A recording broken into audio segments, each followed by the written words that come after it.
বন্ধুরা, কালকে আমি এক জায়গায় গিয়েছিলাম। হ্যাঁ, তারপরে প্রথমে হলো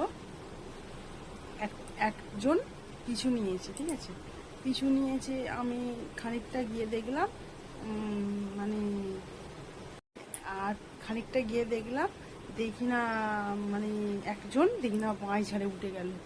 তখন আমি ভাবলাম মনে হয় পে হাঁটতে হবে, ঠিক আছে, মানে আত্মাই ছিল। ভূত বলে মানি না, ভূত মানে কেউ মানবে না, ঠিক আছে, পেঁয়াজটাই ছিল। তারপরে অনেকটা দূর আবার এগিয়ে গেলাম, এগিয়ে যেতে দেখি না আবার একজন পিছু নিয়েছে। তখন দেখলাম, কি দেখলাম জানো, একটা মানুষ একটা ঘরে ঢুকে গেল।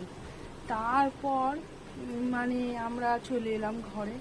তারপর ঘরে এসে দেখি না পুরো একদম পুরো পাড়াময় জেনে গেছে আমি ওই জায়গায় গিয়েছিলাম।